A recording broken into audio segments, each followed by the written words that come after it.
Inagotable, la factoría Ajax impuso su estilo. A pesar de la marcha de Erik ten Hag y de alguno de sus jugadores referencia, mostró un buen aspecto en el Johan Cruyff Arena.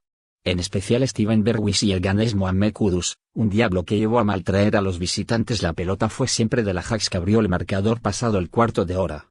Fue en una acción a balón parado. Un córner, botado por Bergwijn que remató de cabeza, en el punto de penalti, el mexicano Edson Álvarez. Fue la consecuencia de un dominio intenso que no fue a más por las intervenciones del portero John Clauglin, como en un tiro de Devine Rensch que también pudo marcar después aunque no tuvo puntería. El acelerón local llegó a la media hora. Ahí sentenció el choque. Lo rompió completamente con 2 goles en 2 minutos. Primero por medio de Bergwijn que recibió un pase de Kudus, encontró espacio y disparó. El balón lo desvió James Sanz y entró en la portería. A continuación, en plena avalancha local impulsada por una presión alta bien trabajada, llegó el tercero. Fue en una gran acción individual de Mohamed Kudus. El ganés superó a todos sus defensores y cruzó la pelota hacia la red. No encontraba respuesta el Ajax del equipo de Giovanni Van Bronckhorst que efectuó 3 cambios en el intermedio para paliar la hemorragia. Saltaron al campo Leon Thomas King, Rabbi Matondo y Ryan en lugar de James Tavernier, Scott Wright y Malik Tillman. No tuvo mucho efecto aunque al principio dio la sensación de que el Rangers había logrado contener el ímpetu de su adversario. Pudo ampliar su renta en varias ocasiones. El conjunto de Glasgow estaba entregado. Llegó el cuarto a 10 del final, propiciado por un error de Ryan que perdió el balón presionado por su contrario. La pelota llegó a los pies de Steven Bergwijn que sorteó a Clauglin y no falló. Fue justo antes de la entrada de Lucas Ocampos al terreno de juego.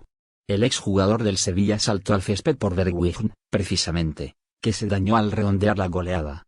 También el mexicano Jorge Sánchez tuvo minutos, por su compatriota Edson Álvarez que había abierto el marcador. En la primera parte no había mucho que hablase a favor de una goleada del Sporting, pero en la segunda parte en apenas 2 minutos el equipo de Rubén Amorim estableció diferencias con precisión quirúrgica. El partido empezó con una gran ocasión para el Eintracht, en los pies de Randall Kolo Muani, y que se generó por una mala devolución de Ugarte que buscaba a su portero Adán. Kolo Muani se atravesó en el pase y llegó al remate dentro del área pero Adán reaccionó con una buena parada de pie. En general a lo largo de la primera parte el Eintracht fue más incisivo y tuvo más llegada.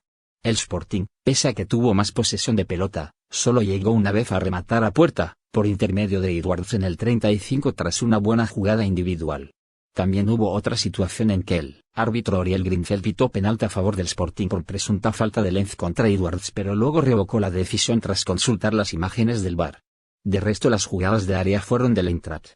Kamada tuvo buenas ocasiones en el 16, cuando remató muy débil, y en el 30, cuando Adán reaccionó una parada en el primer poste. La diferencia fundamental entre los dos equipos era la verticalidad del Eintracht que siempre buscaba el área contraria y buscaba combinar con rapidez mientras que el Sporting se demoraba mucho con la pelota y le daba al rival siempre tiempo de organizarse. El Sporting, sin embargo, mostró una clara mejoría en la segunda parte. La circulación de balón se hizo más rápida y en la primera llegada peligrosa el balón terminó en la red. El gol lo marcó Edwards que había sido el mejor jugador en la parte ofensiva del Sporting. Apenas 2 minutos después Edwards participaría también con el pase a Trincao para el segundo gol del Sporting en un contragolpe. En 2 minutos el partido se había convertido en otra cosa a lo que se había visto en la primera parte. También en la segunda parte el Eintracht era el equipo que había tenido la primera ocasión. En el 53 en los pies de Kamada tras un robo de pelota de Geo con Direxisce en el borde del área A. Pero tras los 2 goles del Sporting todo empezó a hablar a favor del equipo portugués que ganó seguridad mientras que el Eintracht tenía que procurar que la noche no terminase en una absoluta debacle. El tercero llegó en un contragolpe en el 82 por intermedio de Nuno Santos que había entrado al campo 2 minutos antes. Un gran Marcus Edwards comandó la goleada a domicilio, 0-3, del Sporting ante el Eintracht Frankfurt con un gol y una asistencia y siendo claramente el mejor jugador ofensivo de su equipo a lo largo del partido. Resultado histórico.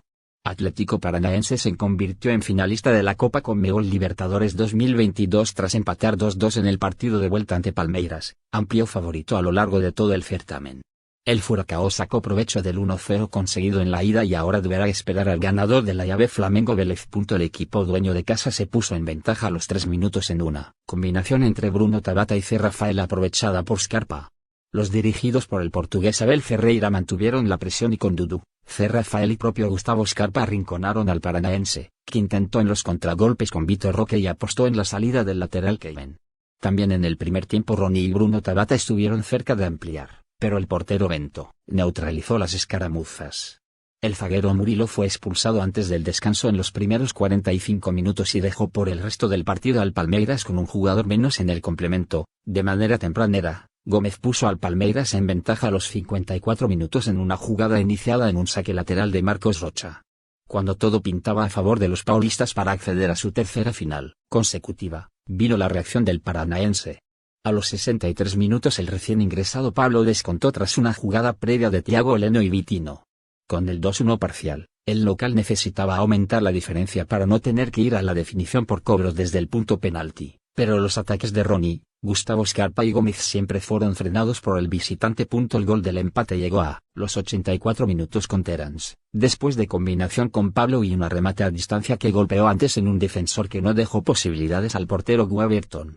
Atlético Paranaense espera en la final, que se jugará el 29 de octubre en la ciudad ecuatoriana de Guayaquil, al vencedor de la semifinal entre Flamengo de Río de Janeiro y el argentino Vélez Sarsfield. Tras la derrota, 1-0, en Curitiba, en el choque de ida, Palmeiras. Tras la derrota, 1-0, en Curitiba en el choque de ida, Palmeiras recibirá a Atlético Paranaense, con la misión de dar vuelta a la llave para seguir en carrera en la Copa Libertadores. Error de Rade, quien ha abierto el marcador. Tras un saque de esquina del Brujas al final del primer tiempo, sí adelantaba a los belgas. El jugador de 19 años, en su estreno en la Liga de Campeones, cabeceó la pelota en el primer palo. El guardameta visitante, mal colocado, bloqueó el balón, pero el cuerpo se le fue hacia atrás, lo que terminó con el primer tanto de la noche. El resto del tiempo, los locales habían tenido la posesión del balón, pero no habían conseguido generar peligro ante los de Seoane, que estaban bien plantados atrás. El conjunto de la Aspirina sí tuvo alguna ocasión, siendo más eficaz en sus ataques, pero la puntería y Mignolet, tras una gran estirada que terminó con la pelota dando en el palo, evitaron el tanto visitante. Se repiten las dinámicas que traían los equipos. El central de 19 años no va a olvidar su debut en Champions League. El central cabeceó en el primer palo un saque de esquina que entró a la portería tras un error de Radecki. El guardameta atajó el balón, pero tenía mal colocado en el puerto y, tras caer hacia atrás, el esférico traspasó la línea para abrir el marcador. El Napoli tuvo un debut soñado en la Champions League 2022-2023 al vencer 4-1 al Liverpool en el Diego Maradona. El partido arrancó con un Napoli arrasador que tardó apenas 5 minutos en abrir el marcador con un penal que Piotr Zielinski hizo efectivo para el 1-0. El Liverpool no podía reaccionar y al 18 Van Dijk cometía otro penal. Victor Osimhen fallaba ante un buen lance de Alisson. Aún así Azzurri mantenía el dominio y al 31 Zielinski sirvió a Andrea Guisa que anotaba el 2-0. El Liverpool buscaba reaccionar, pero al 44 Kvaratskhelia servía a Giovanni Simeone que no perdonaba el 3-0. Para el segundo tiempo el Napoli seguía con la fiesta apenas a los 2 minutos cuando Piotr Zielinski anotaba el 4-0. Sin embargo el Liverpool finalmente respondió al 4 cuando Robertson sirvió a Luis Fernando Díaz para el 4-1. Al 58 Chucky Lozano ingresó de cambio y se mostró participativo con algunos disparos de peligro, mientras los Reds siguieron presionando buscando acercarse en el marcador, pero más con corazón que buen fútbol ante un Azzurri que controló bien las acciones. Así, el Napoli sumó sus 3 primeros puntos dejando al Liverpool en blanco en este inicio de la Liga de Campeones. Azzurri recibirá a Spezia el sábado en la Serie A, mientras que el martes visitará al Rangers en la jornada 2 de la UCL, mientras que los Reds recibirán a los Wolves el sábado en la Premier League y recibirán al Ajax el martes en la fecha 2 de la competencia europea. Napoli 4-1 Liverpool.